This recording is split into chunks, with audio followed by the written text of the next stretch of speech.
Well, first of all, what kind of mythical powers does a Sun Devil have? We got to consider that.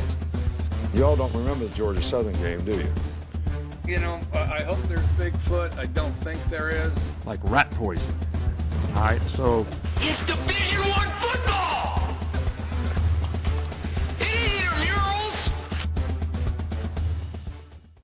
All right, and welcome back to the Hoppe Huddle podcast. My name is Jake, that's Ed, and today we have got a special show for you today. This is a Florida Gators intro show, Florida Gators deep dive, and we've got our resident Florida Gators expert and fellow Hoppe family member, Tyler Hoppe with us today, Florida alum. Woo! Welcome back, Woo! the third Hoppe. Welcome to the show. How does it feel to be on the greatest college football podcast in America? It feels fantastic, but I haven't gotten an invite from Josh Pate yet, so. Oh, hey, we support Josh Pate on here. I got my chalice of supremacy right here. that's right. And Rory did par 7-18. So Rory we're good. part He's 11 18. All right. Yes. So, all right. I can focus now. So Yeah. Saturday Night Live edition, SNL. We're talking Florida Gators. Dad, do you have any news, updates, anything from the college football world? Anything that's been going on? We're going to talk Florida Gators today. Spring game was today. Alabama spring game today was today too. We're not going to talk about that today. I've got some thoughts on that. We'll save that for our next podcast. Today, we're going to focus on Florida Gators. There was a lot of information coming out of Gainesville today. The game was not on any network. That was the frustrating thing for me. I couldn't find it anywhere. So you had to get on Twitter. You had to get on the socials. You had to go look for it. I know Tyler, our resident Florida Gator expert, was all over it. I was able to find stuff, highlights, analysis from people across X. But let's just kick it off. Tyler, you know, being the diehard Florida guy you are, what was your take on what you could see today from this Florida Gators team, the 2026 edition?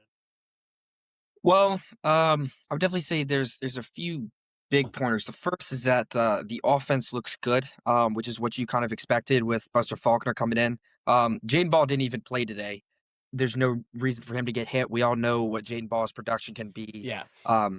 Pretty much assumed to be a top 10 running back in college football next year. Probably going to be much higher than that as far as maybe total rushing yards, especially with how Buster likes to run the ball. But besides that, basically what everyone assumes is the wide receiver core and the weapons within the offense are going to be the biggest strength of the Florida Gators in 2026. And that was on full display here. I know a lot of people have put the Florida Gators wide receiver core as one of the top 5 to 7 wide receiver core in the country. And you can see why. Yeah. Eric Singleton, transfer from Auburn, has honestly got, from what I've heard, the most buzz out of not just today, but all of spring camp. He's got legit speed. I know he had kind of a lackluster tenure at Auburn, but there were a number of... blame that on the quarterback. Yeah, we all that's know, probably a quarterback issue. Quarterback play, the play calling, the fact that they had Eric Singleton playing as an X receiver when he's not like 6'3". I have no idea why they were doing that.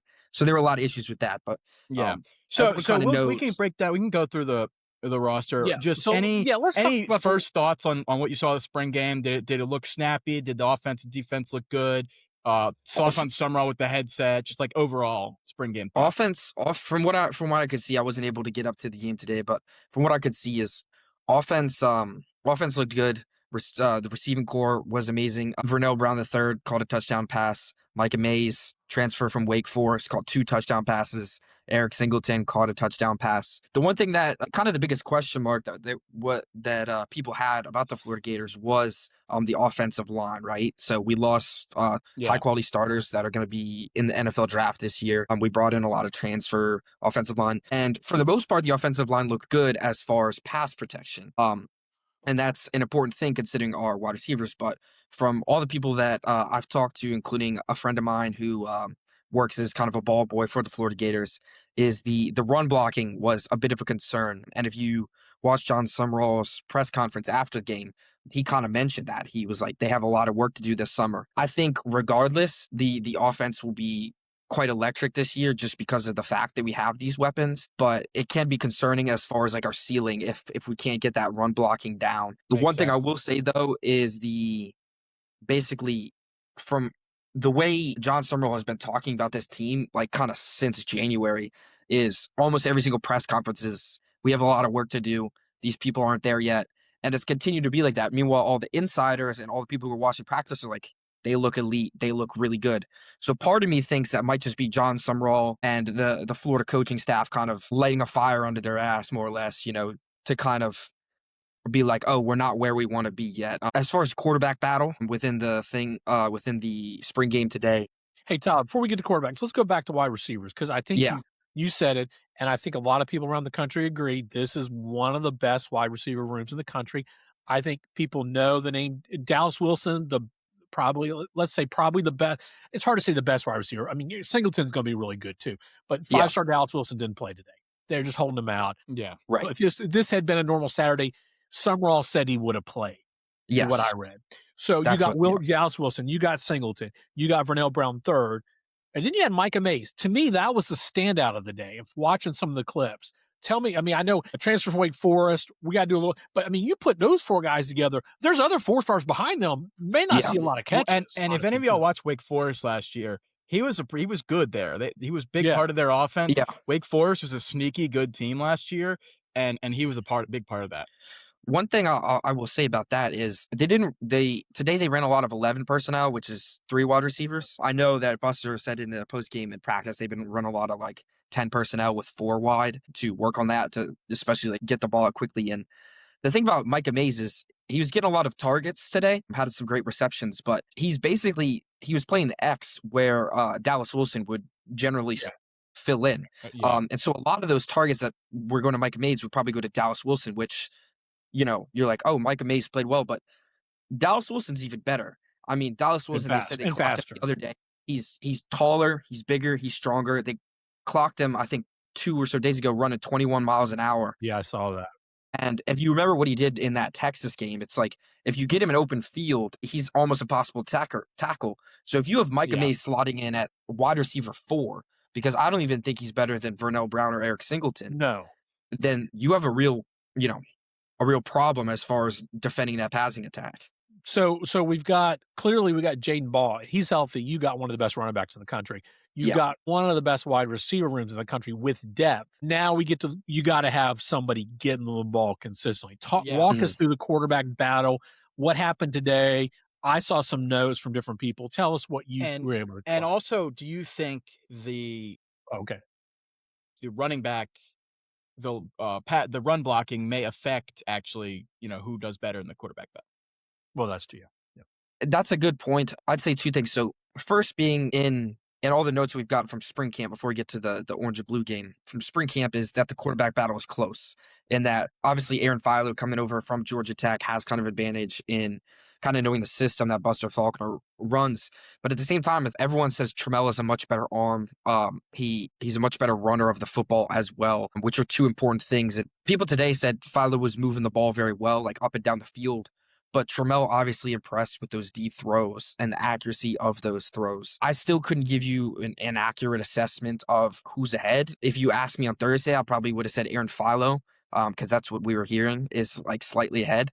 But after the spring game today, I'd probably lean Trammell Jones. And I honestly think that's a really good thing, is the fact that there's a quarterback competition. Is whoever goes out there on that first Saturday in the fall is going to be the best player for our team. And I think both people, if you watch them, have the talent to not only move the offense but make those big downfield throws. Yeah, and both of them played like limited snaps last year, if I'm correct. Didn't Trammell Brown play some for Florida, and he looked serviceable.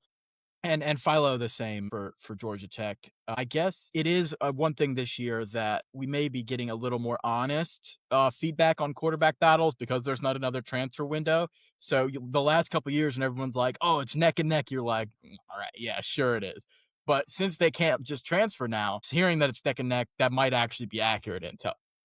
And the thing I'll add to that is I think both of these guys they're kind of doing it the right way, especially from what John Sumrall is saying, is that they're both competing against each other. Obviously, each one of them want to win, but they're kind of both pushing each other in the same sense that like whoever wins is going to be the right option. And I also think, like, in my opinion, the big question over Florida is who's going to be the starting quarterback. But to me, I'm not really even concerned about that. Whoever shows up out there is going to be the person for the team. The offensive line is the real concern for me.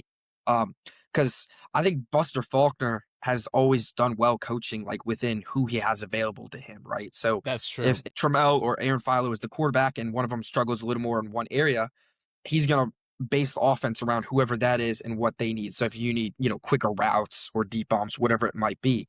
But the offensive line or run blocking is probably the biggest concern for me. Yeah. Okay. My biggest concern is they're both continue to be good in the preseason. They pick one, but we get this going back and forth that nobody ever really stands out. If you have we two don't want to QBs, have you have none kind of thing. concept. I hope we don't get to that.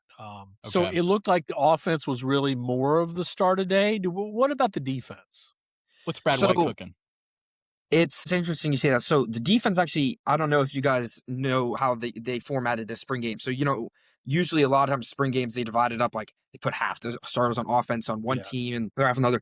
This time it was offense versus defense, and that's it. And so defense got points for sacks, turnovers, 3 and outs, and stops. And offense got points for points, obviously. And you could go for like 4 from like the 20-yard line, I think was the rule. And so the game ended up tied at the very end. Yeah. So that means although like Florida was, the offense was moving and they had big flashes, I think Florida's defense is probably, the wide receivers and the running back get a lot of the hype, but our defense is probably, I think, one of our strongest assets. And coming out of in camp, what a lot of people say is like in most of the scrimmages that the defense has been really dominant. Basically when the defense was up substantially in the first half, and then Buster Faulkner started mixing things up and was doing the 2-minute offense, we scored like 2 long touchdowns within like a minute and a half, which gives me hope for the offense, and also credit to the defense and the fact that they were able to kind of shut down that offense for most of the first half and for a giant chunk of the second half as well. Okay, interesting. What do you think position group wise is the strength of the defense? Is it up front? Is it the secondary? A mix of both? I'd probably have to say linebackers. So you have a lot of, kind of seniority there. You have people like Miles Graham, who are returning starters, who are just going to be real field generals and really help that defense elevate. You have Aaron Childs, former 5-star, and he really is just an athletic freak. In the past 2 years, he's dealt with injuries and he's kind of struggled to like take that leap. But from everything we're hearing, is he's starting to make like explosive plays and plays that, kind of help elevate your defense. I think our secondary is also very, very strong. We have a lot of returning starters, a lot of older guys, and I really like our cornerbacks coach. I mean, Cormani McLean was a former 5-star. He's returning for us. And he's played well in years past, and everything we're hearing is he started to elevate. Dijon Johnson, returning starter as well. He's an incredible corner. And then you have people come in like Kanye Clark, and all we've heard all spring is how Kanye Clark has been basically just an absolute animal in the weight room. He's starting to pick up the defense very fast. And what position is he? Kanye Clark? Yeah. He is he kind of plays like a cornerback / like free safety, or not free safety, like linebacker-ish. It's so like he's that kind of Star like Hawk thing they always he rename plays, it. he plays like one of those like in between positions. And so I think the defense is really strong. And the biggest, just like on offense, the biggest question mark going into the season was the defensive line. Obviously you have Jaden Woods returning, which is a huge pickup for us. And he actually entered the transfer portal. I took a visit to Texas, which kind of shows you the caliber he is at. But I think Gerald Chapman, our defensive line coach, has got these people kind of playing like a bunch of psychopaths. So sometimes it's even hard to tell like if our offensive line is really, really struggling like that, or if it's just our defensive line is actually just going to be elite. Because Gerald Chapman, I mean, he had offers from the Chicago Bears to go coach in the NFL, and a lot of other teams. We made him an assistant coach in order to retain him on the Florida roster. By the way, Chapman is the only coach that was retained under Billy Napier's old staff. Go back to Billy Napier's staff, and that people I thought they retained the strength coach. No, strength coach is out. Oh, okay. We brought in Rusty Witt for that, and I can go into a spiel about Rusty Witt. But okay. And one thing you have to look at, and I'm just looking at the depth chart, and this may not be most accurate, but I'm looking at our lads, which is usually what you look at. The offense is the one that has the most, I'll say, transfers, the most changes over. You look at the defense, that's a defense that's mostly coming back. I mean, at least on the first depth chart. Now, you look deeper in players 2 and 3, that's where you get Kanye, you get, like TJ Bullard or you get Emmanuel, I can't pronounce his last name. Oh, you yeah, know. Depay. But you got a lot of, especially there's all the player 1s and 2s on the depth. There's a lot of depth on that defense. They're all coming back. And that defense LJ was McCray, terrible Brendan last year. Batt, like It was the offense that was struggled last year. It wasn't the defense. Yeah, I mean, look what they held Sark's Texas team to. Like, when the defense was all clicking. We lost a couple people to the draft. We lost Tyreek Sapp, who's an absolute freak, and we lost Caleb Banks, who's going to be a first-round draft pick. Well, yeah, he's so we are losing talent there. But neither of those guys were absolutely insane recruits either. That was Gerald Chapman just kind of turning those guys into the beasts. And as far as Brad White, our defensive coordinator, and what he's cooking up, and he's kind of less well-known than someone like Buster Faulkner, who kind of, exploded on the scene. Did he come from Kentucky? He's from Kentucky. That's what I thought. One thing you might remember about Kentucky is Brad White always did less with more, right? Kentucky would always play teams close that they had no business playing close. Like Florida. And the fact that they beat us always shut down the Florida's time. offense. They always just shut us down. And, part of that was Billy Napier, but we won't get into that. But Brad White always had great defenses. He also has NFL experience as well. So I really think our defense is going to be a really strong suit for us this year. Yeah, I mean, I just like the returning depth, and I like, I realize, free safety is really the only one you're bringing in a transfer at this point to be the starter. Yeah. But, again, I think the weakness is not necessarily the defense. I think that's going to be, with the emphasis Summerall's putting on the weight room, I think they're going to hold up fine. I think we started out on this podcast with this team's going to be successful based on that offensive line. That's where it's going to be successful. There are really the weaknesses in the offense they're going to be able to score points if you can run block and then give the quarterback some time to throw the ball. Nacho Man, I hate to say this, but shutting out Auburn, not like the biggest, most impressive thing to ever happen. But yes, they did shut out Auburn. Yeah. So what's your summary after what you can gather from the spring game? Are Florida fans excited, ready to go for the season? I think so. From what I heard, there was great turnout at the spring game. And I think in general, Florida fans are really excited for Coach Summerall. And Florida fans are known to have pretty unrealistic expectations. But I think Florida fans kind of... You mean an SEC team has unrealistic expectations? Oh, no way. But I think Florida fans kind of have a reasonable expectation of, like, we should have a winning season. We should be in a bowl game this year. And that's kind of where we're at. And I've seen a lot of other people in the college football space talk about what Florida really needs are some marketable moments this year. So if that's beating a Georgia and maybe you drop a couple other games, or you go and beat Oklahoma at home. Speaking of that, let's talk about their schedule real quick. So let's dive into that. Let's look at their schedule. All right, one sec. Is that correct? Yeah, I think that is correct. You had it up there. Okay. Did I have it? You had it a second ago. Good. Okay. There we go. I see it. All right. Is that the right schedule? 2026. Yeah, Campbell. Yep, that's the right schedule. Dang, why do they have last year's schedule? I'm looking at our lads. They've got last year's schedule up. Okay. That can't be right. What the heck? This is the right schedule. This is right? That is the right schedule. Our lads has the wrong schedule. All right. Okay. So starting out, FAU and Campbell, you got to win those.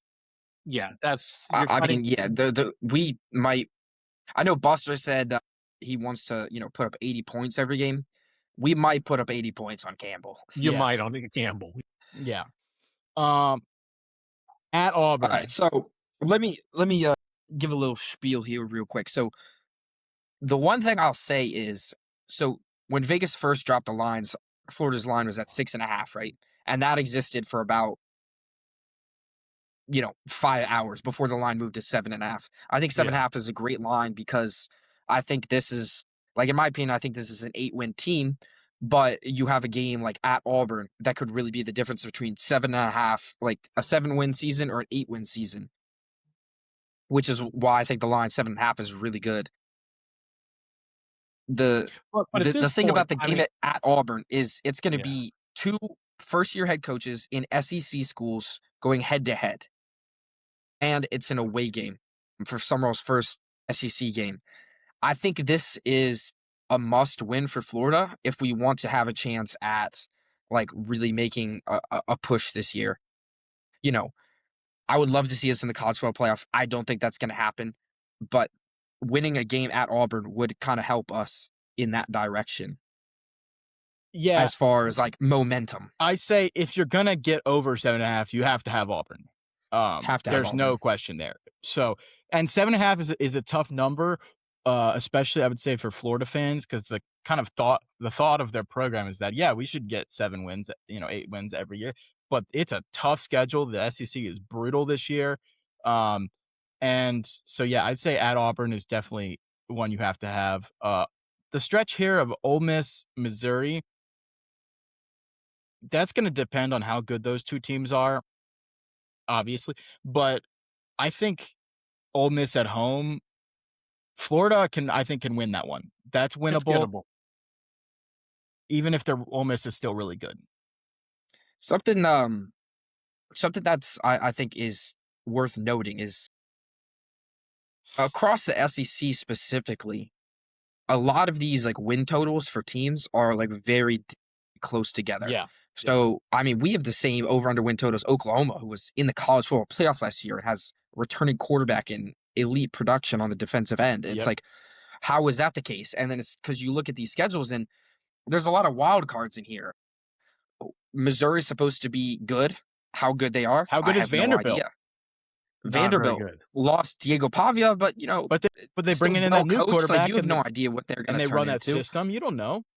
Ole Miss ranked supposed to be really good again. It's like Chambers is still there, and they still have Kwan Lacey, but are they really going to be the same Ole Miss with a lot of talent being poached by Lane Kiffin and Lane Kiffin himself being gone? Right.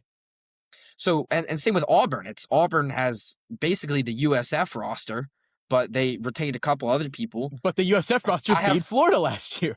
That's the thing. I couldn't tell you how good Auburn is going to be. Now, Auburn might actually be a pretty solid team next year, but Auburn's schedule is somehow even harder than Florida's. Yeah. And one thing I will say is, like, looking at the schedule is like, it's a hard schedule, but there's some wild cards in there. Like, what if Oklahoma falls off a cliff, like, early in the season somehow, and then that Oklahoma game is no longer daunting?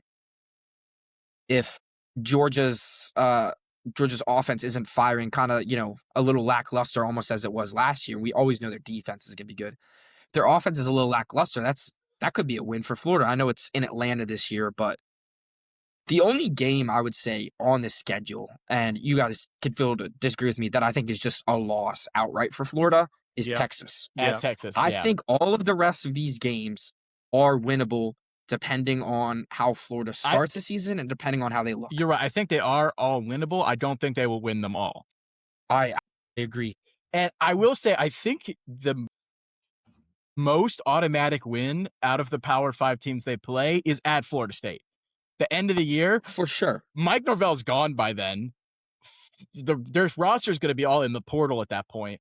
I think that's going to be easier than at Kentucky even. Absolutely. I think at Kentucky should be interesting. Who's the new head coach there? Will Stein, right? Yeah. And he's brought in some guys, actually. He's brought in some guys, and I think Kentucky will be good next couple They're of years. They're going to get somebody in the SEC. I'm not sure who. I don't know how good they're going to be this year, especially with all the head coaching madness and portal madness that we still see. I'm not sure how good they're going to be, but that's, to me, like a game like at Kentucky scares me way more than like a team who was good last year, like Vanderbilt at home. Or I mean, the home field is huge. Yeah, I think a lot of this season is going to depend on, can you go to Auburn, beat them, which I think they can, and then if you can beat Ole Miss, you win those 2 games early, and you're off to the races. Honestly, I agree 100%. So let's just run through this. Like FAU hypothetically win. Yeah. Campbell win. Yeah. If you go in at Auburn, win that first SEC game, you come back with momentum versus Ole Miss at home. At home. I mean, first home SEC game, John Summerall has momentum. I would want to be. That's probably a night game in the swamp. That's the ESPN let's say game. You take that game. Yeah. Yeah. Florida takes that game. You're 4-0 at Missouri. I'd give it 5-0.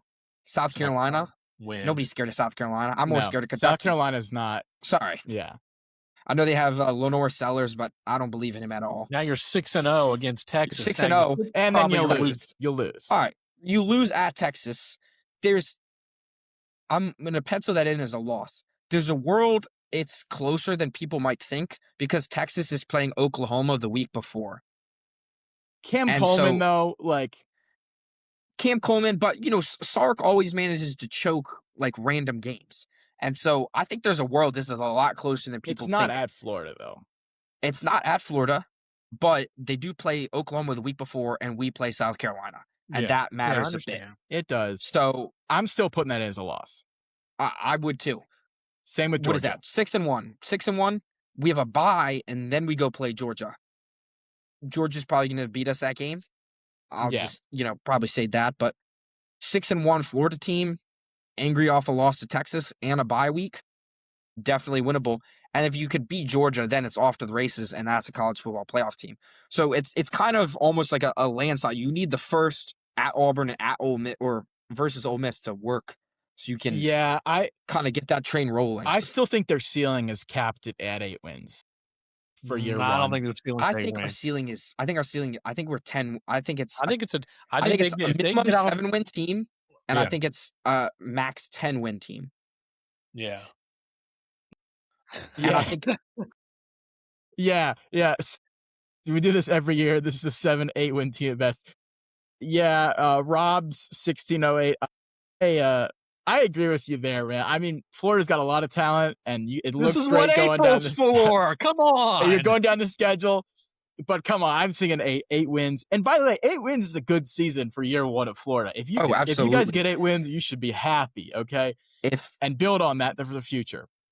But if you get some of those marketable moments, then Florida, can be scary, especially in the future. And one thing I know other people have said is, you've had people like Josh Pate and, JD and all those, college football people. They talk about how Florida is like a powder keg.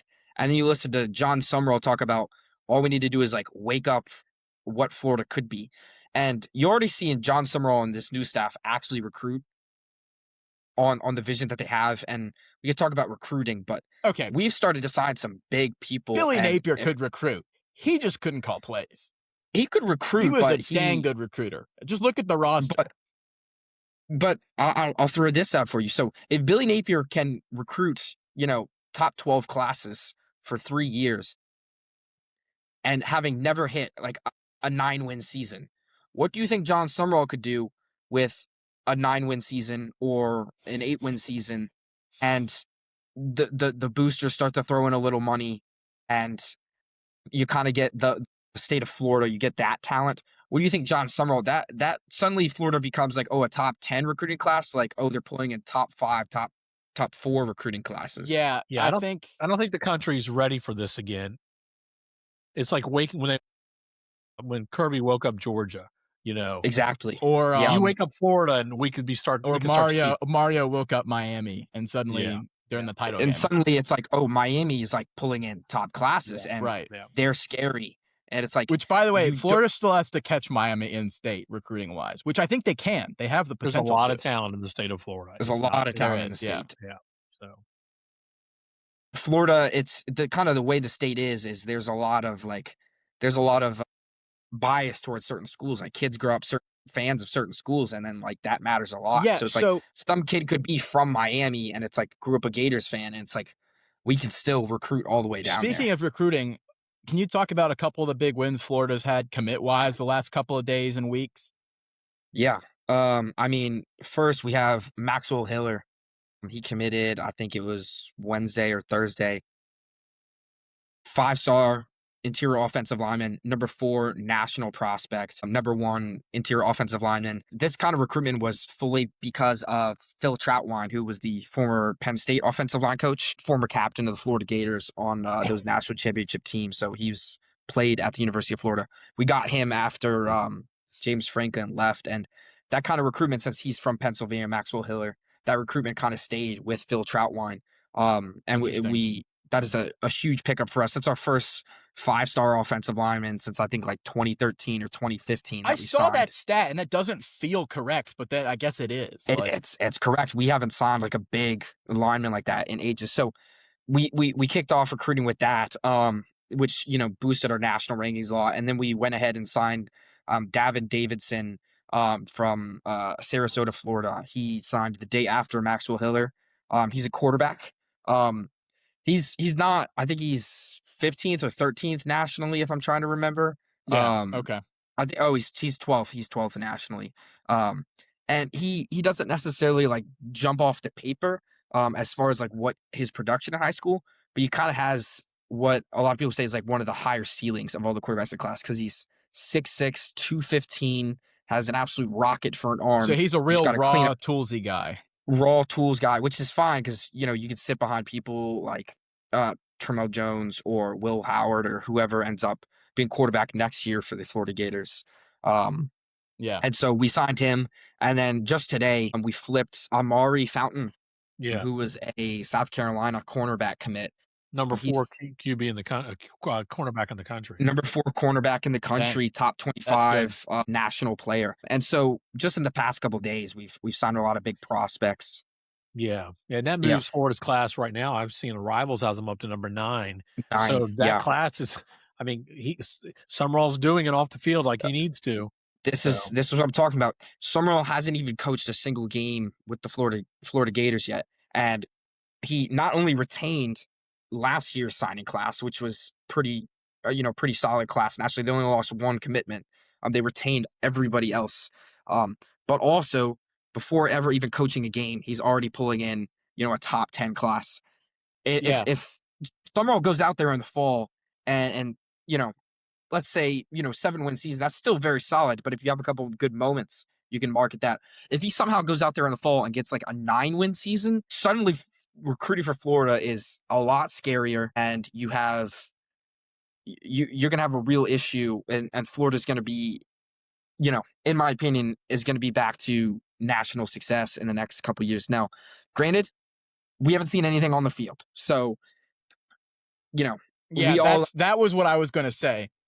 We all like to be optimistic in the spring, right? And that's kind of part of the fun of college football is everyone is 0-0 right now, and you kind of have a good vision for that. But the downside of that is maybe Summerall just doesn't get it done on the field. Now, I have a hard time believing that wouldn't be the case, or that would be the case. Yeah.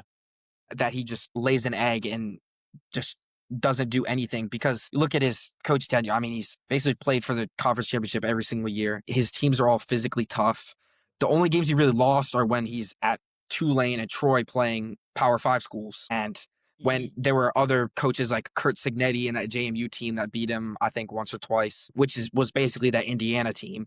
So I don't think we can blame John Summerall for that at all. I think he's got everything process-wise going in the right direction. Yeah. And every off the field, outside of games signal that it's going to go well is there. But the real test is going to be, you can have all the signals, you can have everything go in the right direction, you can have a perfect offseason. When they get to the games, can they deliver in those crucial moments? Because absolutely that is going to be the difference. And that's what got to Billy, is he had all the processes, but he's got an adult calling plays. He's got a real play caller. He understands that he cannot call the offense, and he's also not really he's helping call the defense, but we have a real defensive coordinator. And I think that's honestly the best thing that John Summerall has done is we did well in the portal. He kept the recruiting class together. I think he's a good coach, but the best thing he did was the staff he brought in. I mean, Troutwine, former Gator, puts a lot of offensive line prospects in the NFL, retained Gerald Chapman, top defensive line coach in the country, brought in Rusty Witt, kind of a psycho strength and conditioning coach. And I think it was, John Summerall said 108 out of 111 players gained muscle and lost fat in the last since the strength and conditioning has been going on, which is, I don't know why they weren't doing that with Billy Napier, but that's besides the point. Those 3 were probably kickers and punters, so those probably didn't count. Yeah. And John Summerall said he's like, those 3 are going to hear about it. So he's already gonna kind of get on them about that. And then you look at all these other people. It's like we brought in the wide receiver coach from Auburn who helped recruit Cam Coleman and was kind of coaching those guys, and Eric Singleton. We brought in Buster Faulkner, the top offensive coordinator hire in the country. Brought in a great defensive coordinator with NFL experience. Yeah, linebacker coach. Interesting enough, the defensive coordinator and the offensive coordinator from Tulane that helped him get the success there. They're coaching at Florida, but not in those positions. No. They took position demotements in order to continue to coach. So, I mean, our quarterback coach right now was an offensive coordinator. Right. Yeah. You know, Yeah. our linebacker coach right now, our inside linebacker coach, was a defensive coordinator.